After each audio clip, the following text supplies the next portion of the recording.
Hey guys, welcome to Pup C News. It's another week of fantastic vegan news that is something to motivate and encourage us to a vegan future. Any of the articles I'm about to discuss, by the way, can be found posted up on my BlueSky account. So if you ever want more information on what I'm talking about, just check out all those direct links there. And my handle at BlueSky is Pup C Raw. Alright, well, first things first. Jell-o has just announced its release of their very first vegan product, and it's a good one. It's oat milk chocolate pudding. So that sounds absolutely delicious. If they had to release something, that is a fantastic product. Better late than never, Jell-o. Another product that's getting expanded is Just Egg. So the vegan egg brand, Just, they're coming out to Europe. They're going to be all throughout the UK. It looks like they secured $14.8 million of investment backing so that they can partner with distribution branches in Europe and get that product out there. Europe has their own very popular vegan egg brand that recently came to the US, so it's nice that there's going to be more options. More options is always better. There's also this great article I posted that described it's short and sweet. It describes what it's like to be an ethical vegan. So do you have to love animals so much and be crazy about all these animals? No. You just have to say, hey, it's not about loving animals. It's about not seeing them as property. So anyways, I posted that article because I thought it was just so right on. I'm an ethical vegan, so it was a great descriptor.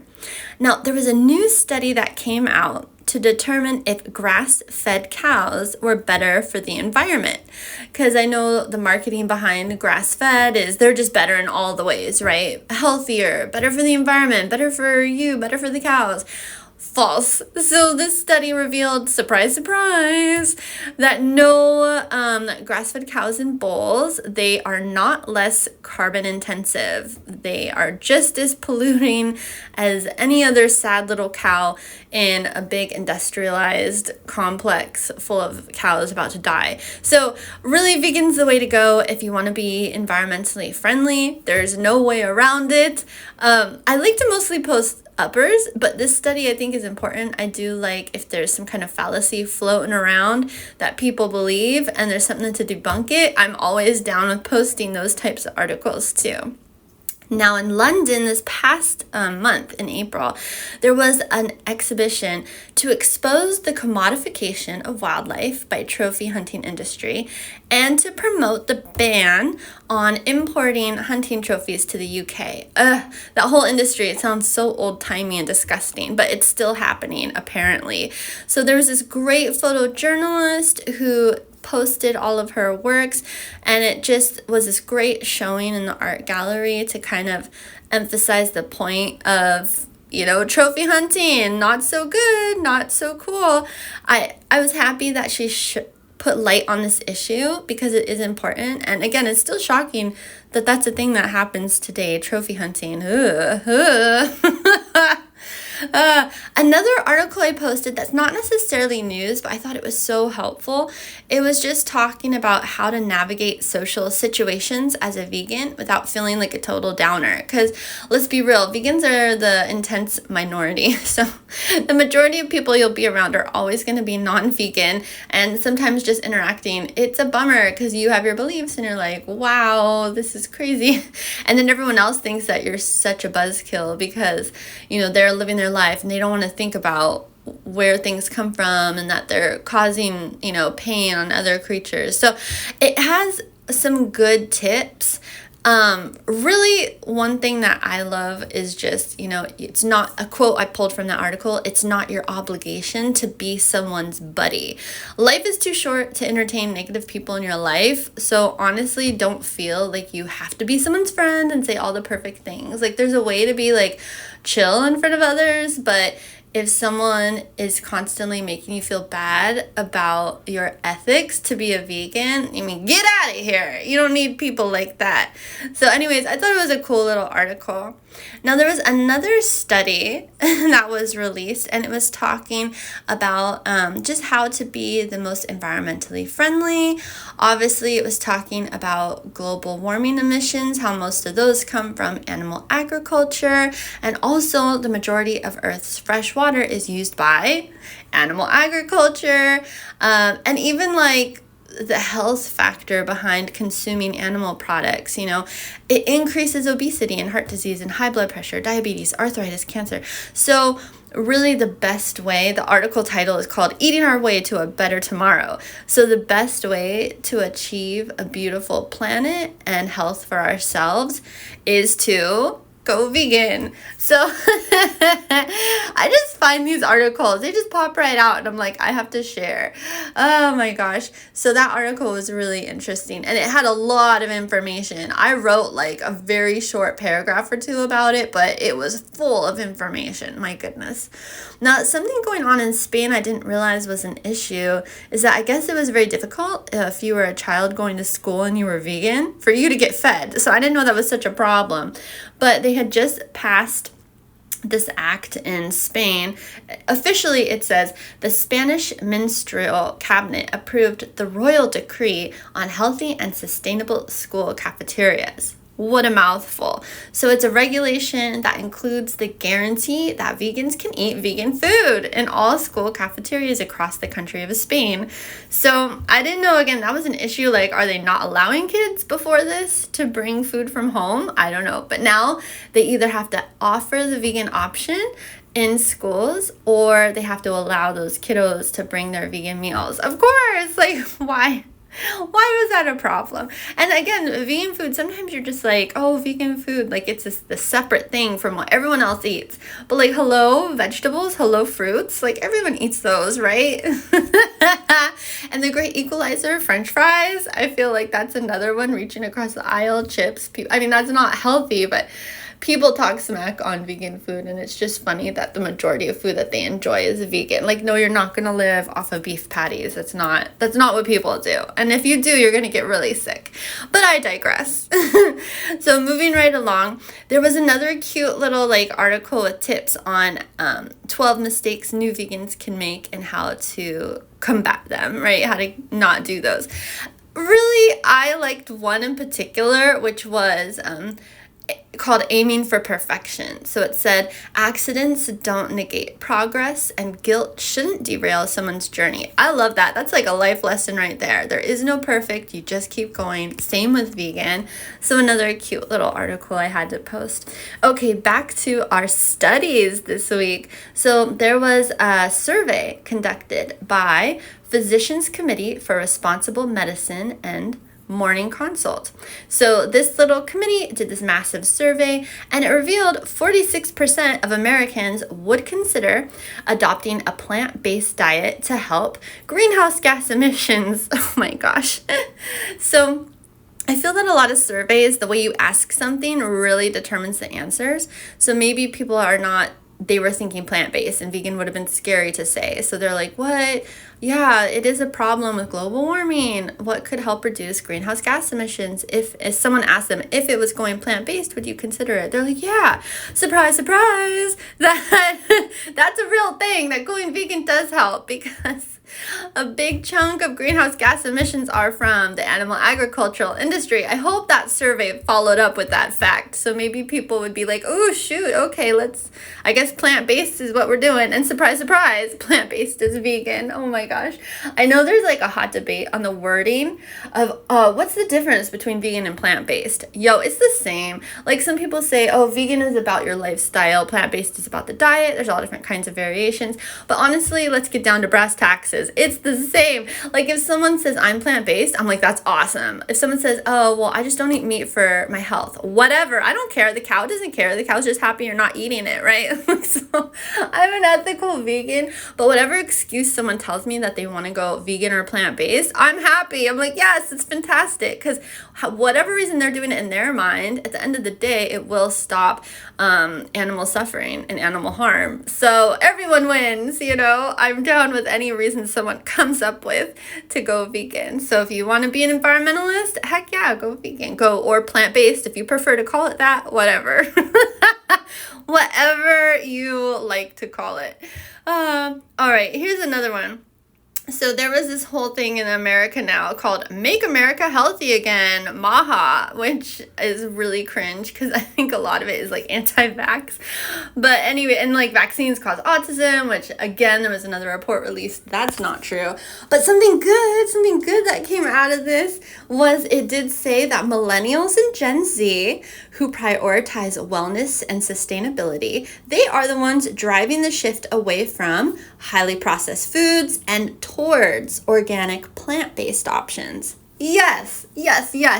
And I did see that trend in vegan market reports as well, is that it's not just that vegan is growing in general, which it is, but the biggest sector is going to be things that are more health conscious, so less processed. The highly processed foods are not nearly growing as fast in market growth, meaning people are preferring them and buying them over the more natural, healthy, simple ingredient, less processed things. So that's the future. The healthier, the better. But I do love that processed foods that are vegan are available because we have junk food eaters, okay? And I'm not going to shame anyone who wants to eat some junk food. If that's your thing, if that's your era, is Oreos and beer, like, you do you. Like, you're a vegan, that's fabulous. You got some good ethics there, but you want to junk food out. Like, I'm not going to stop you. Like, everyone knows what's healthier. Fruit and vegetable, baby. Vegan or not, everyone knows that's healthier. Whole foods, fruit and vegetables. Like, this is common knowledge.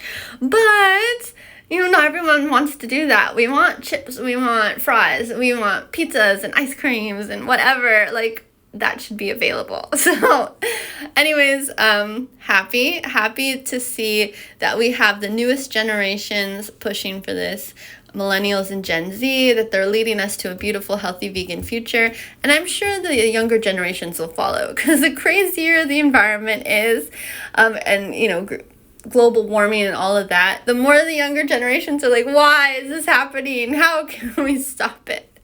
At least that's my opinion. But the facts are that, yes, millennials and Gen Z, they're the one pushing us towards a healthy vegan future. And yay. And that came from the Make America Healthy Again initiative. So very interesting. There's a new product I heard about. Okay, this product, I was feeling suspicious. It's called Coffee Coa. It's like all one word, Coffee Coa. And I guess this is the description of it. It says it's made from upcycled coffee husks. It's designed to replicate the taste, color, and texture of cocoa while offering added nutritional benefits such as increased fiber and antioxidants. Off the bat, you would think, that is amazing, love it. It's like a healthy chocolate. Yeah, let me eat lots of chocolate. It's going to be healthy and great. I love that. Anything junk foodie that you can make healthy, great. The only thing I'm suspicious about is I remember when I first went vegan, and it was so hard to find like chocolate chips to make like a chocolate chip cookie. I know this is so small, but anyways, I was like really sad because I went vegan overnight without knowing anything. And I'm like, are you telling me there's no vegan chocolate? And back then, I didn't see any freaking vegan chocolate. I couldn't find chocolate chips. I couldn't find nothing. And then people said, oh, we have carob chips. Have some carob chips. And I'm like, okay. They're like, yeah, it's just like chocolate, they said. It was not just like chocolate. It was so gross. I am still so bitter about carob. So because of that, because of carob, I'm not very trusting about Coffee Coa. But this is decades later. So things probably have improved. Fingers crossed. And so Coffee Coa, bring your A game. Be delicious, please. Speaking of products, there's another new product called the Prime Cut. And it's from Revo Foods. So they just launched this brand, the Prime Cut. Apparently, they say it's the first product of the plant-based 3.0 generation. Woohoo! What does that mean? So basically, you know how people would say this is an alternative to meat. Like, here is a vegan chicken. Here is vegan beef patties. Here is vegan shrimp. And they try to make the vegan version of whatever kind of meat. This is saying, no. We're literally just center of plate food. We're not trying to be anything else. We're not pretending to be a piece of fish. We are just a really nutritious food That's it. We have just made this little food to be full of all the vitamins and nutrients you need to live a healthy life. We're not going to play games and pretend that it's anything else. It's plant-based, it's made from plants, but obviously you're not eating like a piece of broccoli. You know, this looks like, honestly, it looks like a piece of fish or chicken, because that to me, it's like this kind of like white color. You could toast it up. It's all just whatever, you know. So if you're looking, for instance, it's so gross, but like venison, beef, there's certain meats where you can't really tell maybe like what animal it came from. You just know, oh, that's a meat, right? It's what this looks like. So the prime cut, it's just a center of plate food full of nutrition. And honestly, I really like the marketing on that, because I personally have grown to not like things that are too realistic and meaty. So if this doesn't try to take on a quality of meat and pretend to be a meat, I would probably enjoy it much more, because I think it's so creepy to eat the meat. Back when I first went vegan, I would have loved that, because I missed like burgers and things so much. So I would have really loved a more realistic burger when there wasn't any available. But anyways, no bitterness here. But nowadays, you know, your taste buds change, and I do appreciate much more plant-forward food. So this might be something very interesting, and I would definitely try. So yeah, okay, we'll see you out there in the market, the prime cut, and we'll see how you do. I also discovered some African superfoods, and superfoods make me laugh because really they're just, you know, they're nutritious, but like so many things are nutritious. Berries are very nutritious, like broccoli and carrots are nutritious. I remember superfoods. You remember goji berries? People are going crazy about goji berries. Very like, woo, super foodie, goji berry. Also mangosteens and mangosteen juice. Oh, baby, superfoods. Nani juice right now, I think, is still people going wild for nani juice, which I've had fresh nani. It's so disgusting. They call it the vomit fruit. Literally, I didn't make that name up. But I know why they call it that. It's horrible. So I cannot drink nani juice having had the fruit itself. Like, it's so gross.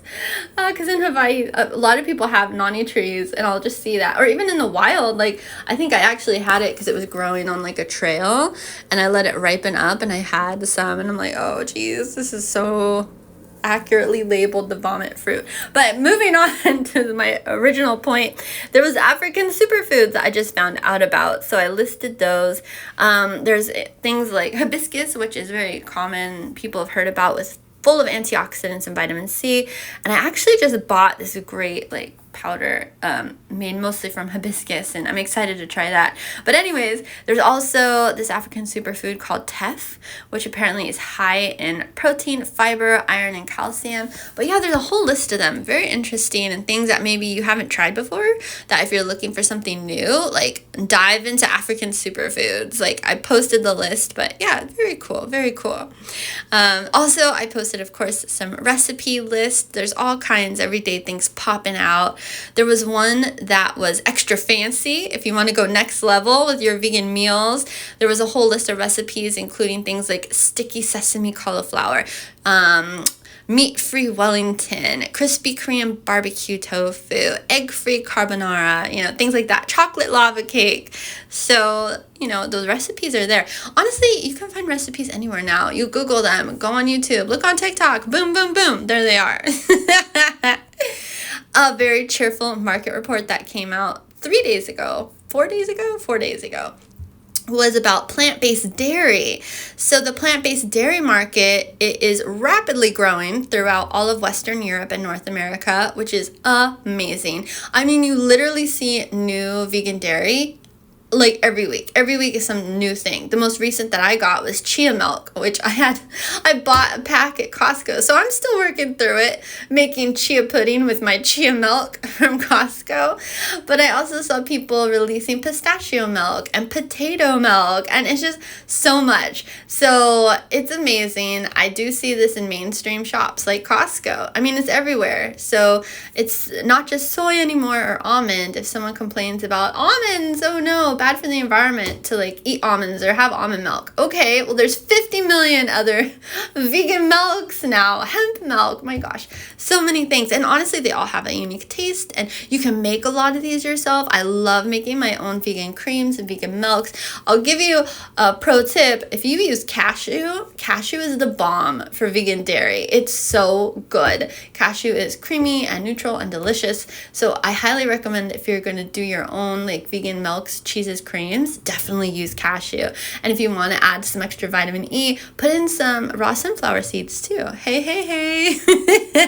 Oh, and if you're wondering like, what are you talking about making your own milk? It's so easy, guys. Like literally you just take the starch. So I would take like cashew, right? So I would take like raw soaked cashews, and then I would just add some water, some sea salt, maybe a little maple syrup or some dates, blend that baby up. You can strain it to get the any kind of thickness out. I like the thickness because it's like extra fiber, especially if you're making a smoothie. Just let it be thick.